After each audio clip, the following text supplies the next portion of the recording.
It's time to have your say. It's time for the Q&A. Welcome to AskSCW here on YouTube.com, answering your questions in the wrestling community, WWE, AEW, Impact Wrestling, and much, much more. Stick around. It's coming straight after this.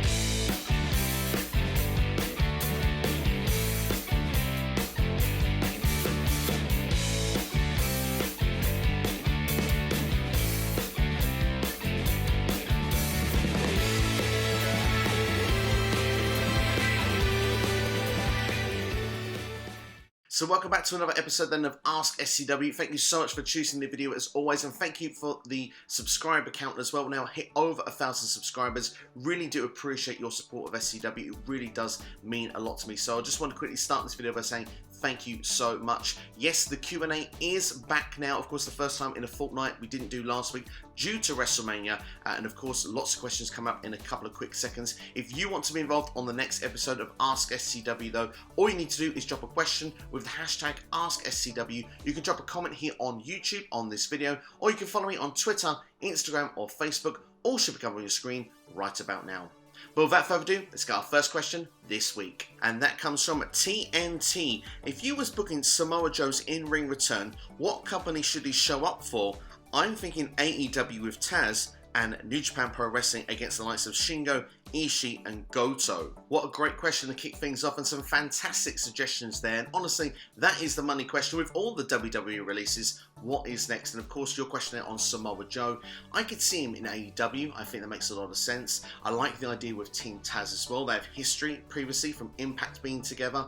Impact Wrestling could be, I mean, that's, you know, Samoa Joe arguably became that big fish there, didn't he? But he did start, obviously, with Ring of Honor as well. There could be a return there. And New Japan, like you say, there's so many great dream matches as well. So the possibilities are endless when it comes to Joe. And for me, if I was to give my prediction of what I think is most likely, I love the sound of the New Japan matches, by the way, but I think Team Taz actually in AEW makes the most sense. I mean, AEW are on network TV. If Joe was to come in, he could be positioned straight away as a top guy, pushed as a guy that we know in WWE. This could be an asset to AEW in this current, growth, if you want. AEW should not be taking every superstar that's released from WWE, but for me, Samoa Joe is a name value that makes most sense because he can make a real difference to the company. It's not bringing someone in saying, you're a mid to lower card guy that we can push a bit further up the card. Joe is someone that's been in previous big championship matches in WWE, and he's been a champion everywhere he has been. I mean, of course, he was United States champion in WWE,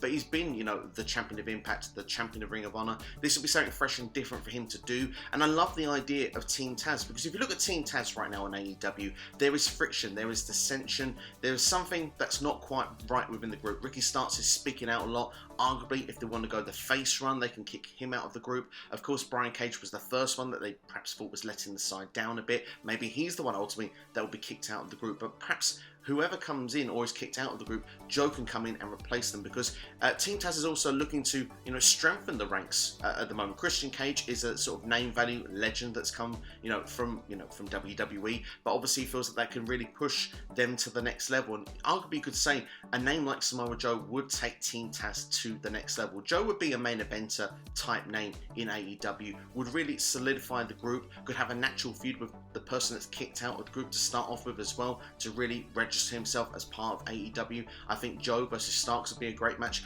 Particularly for me, I prefer them to remain a heel faction. Joe versus Cage, I think would be awesome. It would release Cage then to perhaps go on to be a big babyface for the company. So for me, that's certainly the direction I'd like to see. I think it's the most likely one I'd see Joe going right now to AEW. But all of the possibilities are there on the table. We'll probably find out in 90 days what the situation will be with Joe. I am shocked that WWE did release him. Perhaps he wants to get back in the ring. Maybe he's cleared enough outside of WWE, but the doctors in WWE won't clear him. Maybe there's something like that that's to do with it. Perhaps we'll learn more information as time goes on. But one thing is for sure, I see the future being bright for a lot of the WWE releases. You look at the people released last year, just to go on a small tangent before we go to the next question, a lot of them have gone on to do great things. I mean, Deonna Purrazzo has been one of the top talents in Impact Wrestling. Ty Conti, one of the most improved wrestlers over the last 12 months. She's got a championship match herself on AEW coming up next week. There's so many great things going on. Good Brothers, of course, are literally Impact Wrestling, but have done their own pay-per-view and Talk a Shop and Mania twice. They're part start with Kenny Omega. So there is definitely some things you can try and say the future can be bright for these superstars, for these companies going forward. And I'm excited to see what it's going to lead to. And I think Samoa Joe, obviously the biggest name value of all of them. It'll be interesting to see what he does. But for my prediction, I'm going to go AEW. I think Team Taz makes a lot of sense. Like I say, their previous connections, they can make Team Taz go to another level. For me, it ticks a lot of the boxes. Next question comes from AK The Elite. Who is going to face Kenny Omega at Double or Nothing? It's a key question, this one, because Double or Nothing isn't so far away, but the direction in AEW right now, we're not really so much focused on that pay-per-view. And one thing I would take from it is that Hangman Page this week, I believe he's the #1 ranked right now, and there was a sentence said to him from Alex Marvez when he was with the Dark Order backstage about Kenny Omega, and Hangman Page didn't want to address it. That was interesting, because I wonder if that's going to be the direction we go to for Double or Nothing. In my opinion, I think Hangman Page is too soon at this point. I would have liked to have seen it another 3-6 months down the line. We could have revisited it. Hangman Page could have been at the top of the pecking order and maybe could have won the championship. I think that would be a great direction. I think if Hangman Page goes in at Double or Nothing, I think he loses. Perhaps it adds more fuel to the fire for this story, so that when Page eventually gets the win, kind of similar to what happened with Cody and Darby Allin, that went on for about a good year and a half before Darby got his win. You sort of feel that superstar really gets elevated when they get that win. I just wonder if Hangman Page keeps being put in these positions and then loses, that eventually it will harm the momentum so much that fans will stop believing in him. But for me, I'm a big Hangman Page fan. I think it's the likely direction they'll go in. I'm not sure, really, of clear other challengers that could go for the AEW Championship at this point. Pac is someone I thought could have been one. He's been involved in the tag team division. Miro is still building up at the moment. I don't think it would feel quite right for him to go in the main event slot just yet. And with Jon Moxley, Eddie Kingston, I mean, Moxley was at the last pay-per-view. We've sort of seen that now a couple of times. And where'd you go after an exploding barbed wire death match? It's not really too many other places you can go with that afterwards, apart from like a loser leaves town match, really, is the only way you can go from there. And I mean, I don't want to see anyone go away, but I know Moxley is going to become a father soon, so maybe that is a potential direction you could go as well. But to give an answer, I think Hangman Page probably at this moment would be my prediction, but be interested to know your thoughts in the comments below. Jamie, the controversial one, Holmes now of our next question now. He's going to ask the obvious question this week. Who do you think won the Roman Reigns Edge Daniel Bryan match at WrestleMania 37, as there seems to be a lot of controversy over it? It's a very interesting question. Yes, I have seen some rumblings on social media about this myself, and here's my hot take on it. The winner of the match was your tribal chief, your Universal Champion, Roman Reigns, because he pinned both guys to the mat. Yes, I know Edge was on top of Daniel Bryan, but Edge's shoulders were also pinned to the mat. If Edge raises one shoulder, he is kicked out of Roman's pin, and therefore he is still pinning Daniel Bryan, despite the fact that Roman Reigns is on top. But the fact that Daniel Bryan, yes, he was technically being pinned by Edge, but Edge was being pinned by Roman Reigns, therefore he is pinning both superstars. So your winner of the match is Roman Reigns, in my opinion. First time asker on the Q&A, welcome Eleanor Wrestling on YouTube as well. What was your favourite match at WrestleMania 37?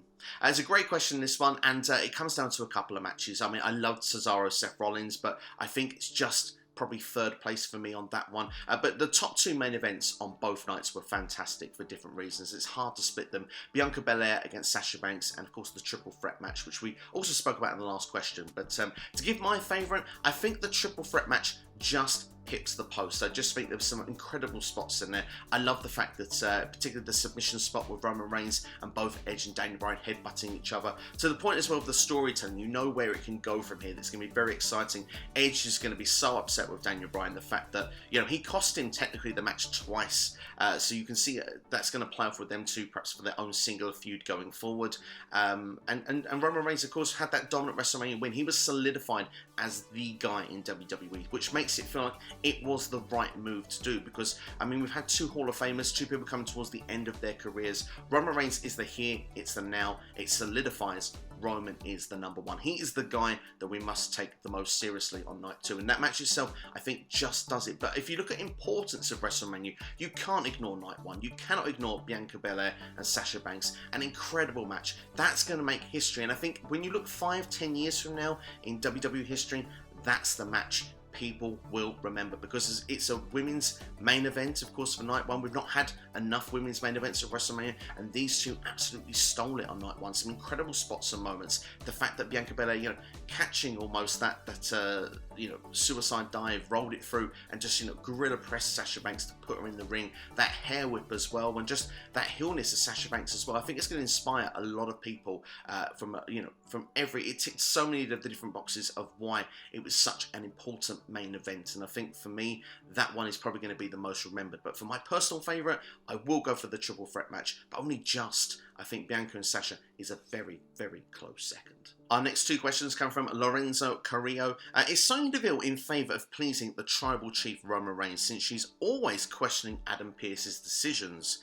And did WWE lack WrestleMania momentum with Raw and SmackDown this week? No surprises or anything new, it's maybe the lack of no fans. And keep it up, Steve. Thank you very much. I really do appreciate the kind words, and I appreciate your questions as well. To go then with that first one then, for me, I feel that Sonya Deville, there is a little underlining storyline there with her and Adam Pearce, and my opinion is that eventually Sonya Deville will become the sole GM of SmackDown, and she will be a heel GM as well. I think that the more the story here is the link with her and Adam Pearce rather than the tribal chief. But of course, he's a great centerpiece in amongst the friction between the two of them, because Roman Reigns, he is SmackDown. He is the number one. He is the guy when it comes to it. He's always the one that's in the main events, of course, main eventing night 2 of WrestleMania and multiple pay-per-views over the last 6 months or so since his return. So for me, yeah, he's a great centerpiece for it. I wouldn't say that necessarily she's taking his side on everything, but she's definitely undermining Pearce, and I do think it will lead to some sort of breakup there.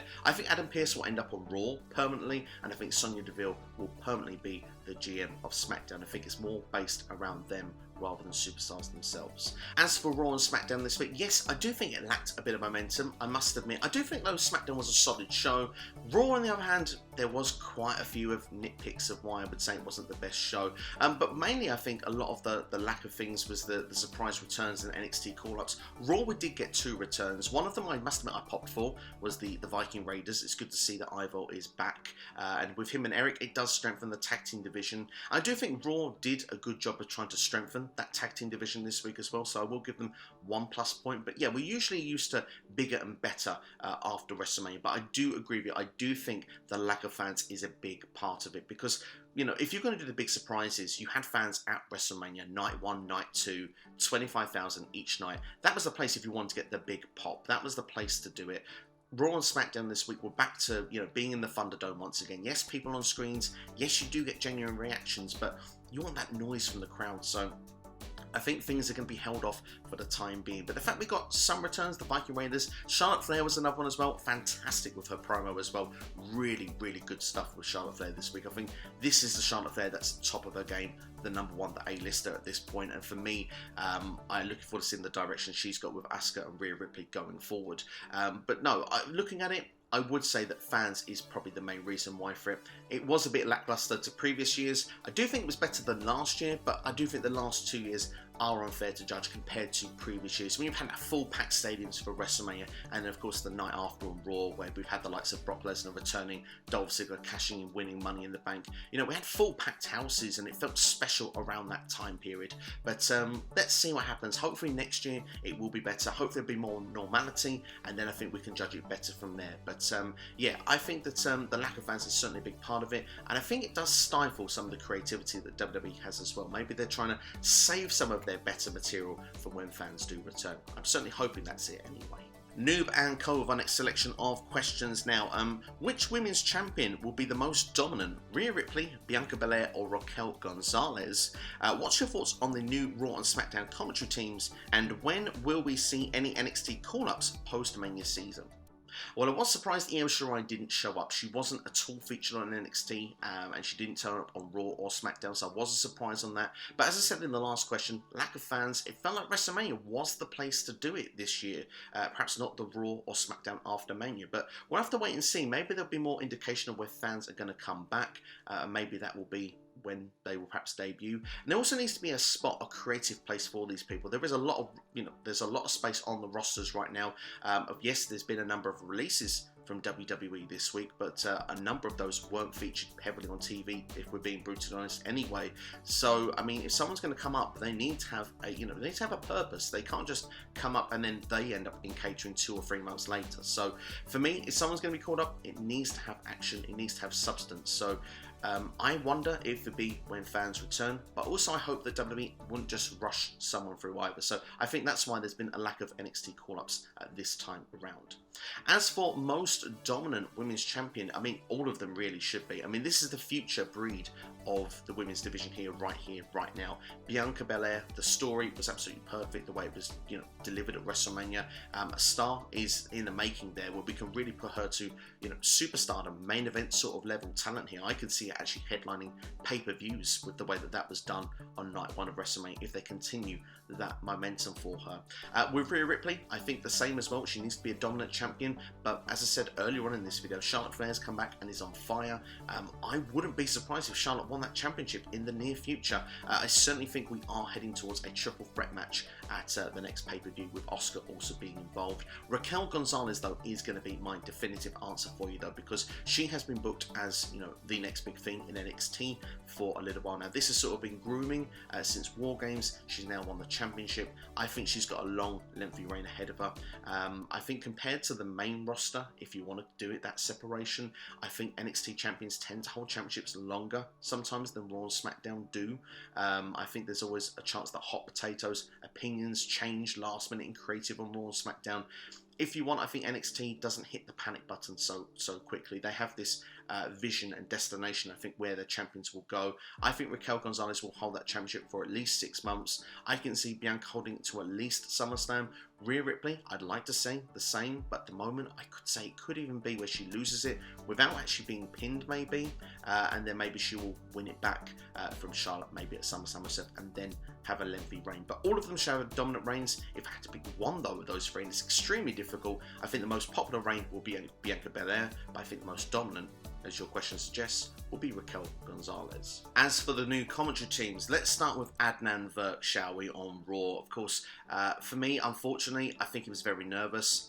He sounds like he's got a good, nice sounding voice to listen to, but he didn't seem to have a lot of knowledge that backed it up. There wasn't a lot of call of moves. There was a number of mistakes as well, unfortunately. I did start to get Mike Adamle vibes, I must be honest, but I do hope that it's first night nerves, and I do hope that he'll be better as things go on. But obviously, the Viking Express needs to be a one and done, and definitely the Celtic Warrior, Drew McIntyre, wasn't a good look either. You definitely need to be prepared going on. You don't learn everything in one night, as Corey Graves made the save there for him, and as I say, Graves was very strong on this show, taking a lot of things that were said and making them something on commentary.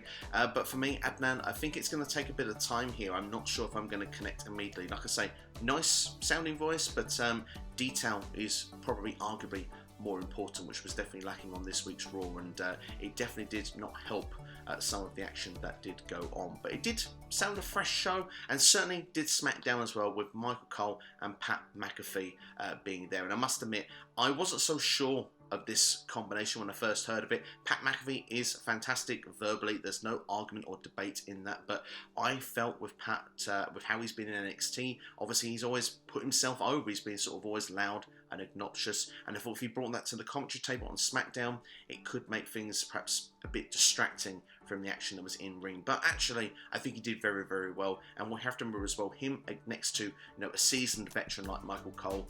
Cole could keep those actions in check if it ever got to that direction. This week it didn't happen. I think actually the show flowed very well with McAfee and Cole. I think that could be a good partnership going forward. And I mean, of course, it makes sense as well for McAfee to be on Fox as well. That's sort of just a natural hand-in-hand connection there. So yeah, for me, I think that SmackDown actually worked really, really well. Raw, with the changes, I like the fact that Graves and Saxon are back together. You know that there will be a bit of friction further down the line with them two. That always is a lot of banter with those two on commentary. Adnan Virk, it's going to take a bit of time. I hope it will get better.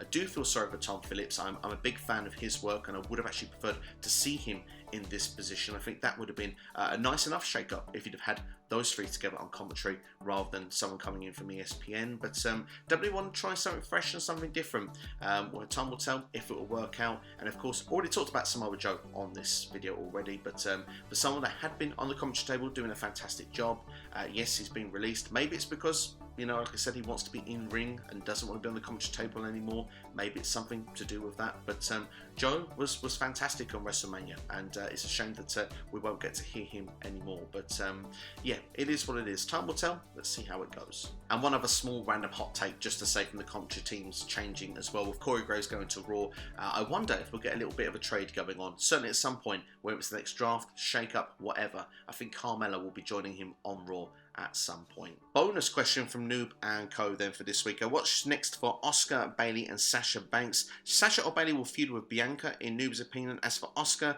she deserves time off TV, maybe to get her teeth looked at. Of course, it's evidence given in the latest YouTube video, and yeah, I mean, that could be interesting to see. I mean, those seem like logical directions. It feels like we're heading towards 2 triple threat matches at the moment, and I do think with Raw that's definitely going to be the case. I can see it being Rhea Ripley, Asuka and Charlotte Flair. If I had to give a very early prediction, I could see Asuka being written off of TV, Charlotte Flair winning the championship. I think then perhaps Rhea Ripley and Charlotte have a rivalry. Maybe Rhea can go babyface. Maybe that could be the pattern there, because there's too many heels right now, it feels, at that top end of the Raw women's division right now, and it doesn't feel like that Rhea or Charlotte would connect really as a friendship level either after their rivalry last year. So I will harp on in every single video, Rhea needs that victory back, in my personal opinion.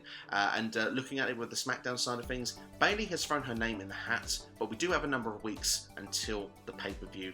I still believe that perhaps Bianca and Sasha will have a rematch, but maybe it will be the triple threat. Maybe Bayley will get first crack, and maybe Sasha will get it at the next pay-per-view. We'll have to wait and see, but I do think both of them seem to be focused around Bianca Belair as well. So it's looking exciting around the top end of the women's division right now. The championship matches, they feel important, they feel exciting, and that's really, really good to see. Mike, Tannerham's Mike with the next 3 questions now. Was it the right move putting the Cruiserweight title on Kushida? He thinks that it was a change that was badly needed. Question 2, how do I see Roderick Strong's quitting NXT storyline playing out? And question 3, will Kyle O'Reilly be the one that beats Karrion Kross for the NXT Championship? First off, let's go with Kushida then winning the Cruiserweight Championship. It was really fun to see. After that big sort of, unification match at TakeOver, I would have liked to have seen it delayed a little bit. I think that could have been a match that could have been done for TakeOver, but he wanted to have a big moment with NXT going to Tuesday nights. A title change seemed like it would make sense. I always thought Kushida would be the one to beat Santos Escobar when we went way back when. I think I've done it for videos going on for months now that, Kushida would be the one to do it. And it's great to see that he did do it. I just would have preferred to have seen it on a different platform, and perhaps not so soon after Stand and Deliver, because Escobar really, he got himself massively over there. It was a really great ladder match those two had together. I think it would have been great if this had been delayed to the next TakeOver, in my opinion. But as a change and for freshness, yes, it's good for freshness and direction for NXT. Escobar can try and chase and get the belt back, or he can go into, different storylines in and amongst NXT. Maybe he goes for the North American Championship. Maybe you could argue he's outgrown the position he's in, because Escobar, Legado del Fantasma, they're doing fantastic stuff on NXT. So it'd be interesting to see where the storyline's going to lead to next. And as for Kushida, it's great to see him in this role. I think it's great to see him as Cruiserweight Champion. North American Championship just wasn't quite there for him at the time, but I think he can take the Cruiserweight Championship, run with it. There's great young talent he can work with, and I think there'll be some great Cruiserweight matches on the way. As for Roderick Strong, your guess is as good as mine here. I mean, there is always a path open now that he could go to any brand. Raw, SmackDown, NXT UK, who knows what could happen with Roderick Strong. But I think your prediction will probably be the same as my prediction. It's just a storyline, it's just a swerve. I think Strong's taking a little bit of time off, and when the time is right, he will come and insert himself back into NXT. And I think more than likely, Adam Cole, Kyle O'Reilly, it's not finished, and I think there's more layers that can be done with the breakup of the Undisputed Era. That seems to be what has caused Roderick Strong to quit in the first place, so I expect him to be inserted back into that feud, and I think he'll probably assist Adam Cole in a victory over Kyle O'Reilly to then perhaps take that to a rubber match further down the line later in the year. But last but not least there, Kyle O'Reilly to be the one to defeat Karrion Kross. I think that would be the right booking move personally. The only other way I can see Kross losing the championship is in a triple threat match environment where he's not pinned or submitted. But I think Kross has a long, lengthy reign, and if Kyle O'Reilly is the one to take that championship from him, it should be towards the end of this year, in my opinion. I think if you do things in the right pacing, the right order, I think you can make it a big deal if Kyle O'Reilly is the one to beat Karrion Kross. And right now, looking at things, NXT is about building for the future. I think those are your two top guys for the future that you're looking to push towards. So yeah, I think Kyle O'Reilly should be the one that defeats Karrion Kross for that championship. But as I say, the only other swerve I could see, let's say it's the triple threat match with them two, Adam Cole inserted, maybe Cole beats O'Reilly, wins the championship, Kross is then taken out of it, maybe goes to Raw, SmackDown, or a different feud, and then Kyle O'Reilly takes it from Adam Cole in the sweetener that ends that rivalry once and for all. But yeah, either way, Kyle O'Reilly should be a champion end of this year. Should he be one to beat Kross? In my opinion, right now, I would say yes. We're wrestling through life next now with our good friend Scott Robertson. Your favourite Backlash pay-per-view? Very good question, this one, and three of them immediately spring to mind as soon as I saw your question. The obvious one, I think, has to be Backlash 2000. Was there a bad pay-per-view in the year 2000? I don't think there was, really, when you look back at it. But, I mean, of course, that was The Rock versus Triple H, and Stone Cold was in the corner of The Rock. I very much familiarised myself as well. I think it was the Dudley Boys against TNA as well at the time, which was Test and Albert, the team with Trish Stratus, that was newly formed around that time. So for me, that Backlash was a very good Backlash. No Rated R actually has done a review show on that as well in the last 24 hours. So if you want to have a bit of nostalgia and look back at that one, definitely one to go and check out. 2004 stands out in the mind as well with Randy Orton and Mick Foley. That was probably what put Randy Orton on the map. Probably that match was a very famous brutal hardcore match. I remember the thumbtacks being involved with that as well. But an underrated one that doesn't get talked about enough is 2007. Arguably the greatest fatal four-way of all time. John Cena, Shawn Michaels, Edge, and Randy Orton absolutely stole the show. It was incredible. One of my favourite matches in Backlash history. In fact, I look forward to your countdown of best Backlash matches of all time. I'm sure that's going to be high in that list. But to give a final answer, it's very hard to pick one, but I'm going to go for Backlash 2000. 2000 was a special time in WWE, and I do feel that one just pips it because it just the crowd involvement, how everything played itself together. Stone Cold hadn't been around for a long time. Rock and Triple H on the top of their games. For me, this just about ticked all the boxes, and it just about, for me, takes the top spot here. Puro Reporter with our next question now. Now that Mauro Ranallo is returning to wrestling, would you like him to come back to New Japan Pro Wrestling and call a match involving Kota Ibushi, who is closely linked to the Best Bout Machine?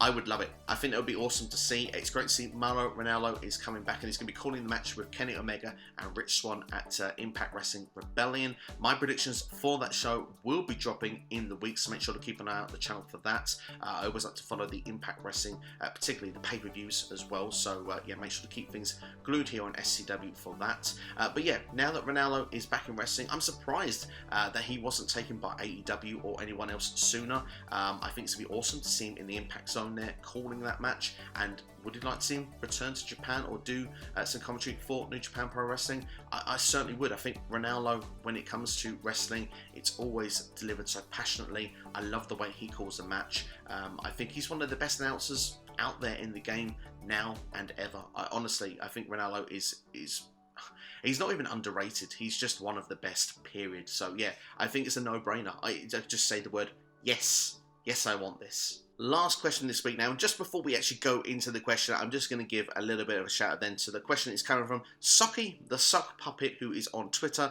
has their own YouTube channel as well.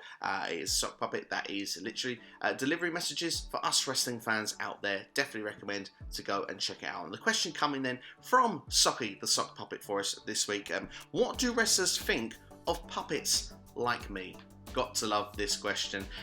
You have to look at things, and I split our wrestlers up into baby faces and to heels. I think baby faces definitely are friendly, approachable, and are very nice to all of our fan base, including the Sock fan base that we have. But you've got to actually be careful of the heels in the wrestling business, the Verucas of the wrestling business, you could say, when it comes to it. But one person that I think is definitely favourable of a Sock, and that's of course Mick Foley, Mankind. Of course, always had Mr. Socko. I'm pretty sure definitely would be one of your biggest fans, and yeah, thank you for your question, Socko, the sock puppet. It's been great fun to talk about this here on SCW.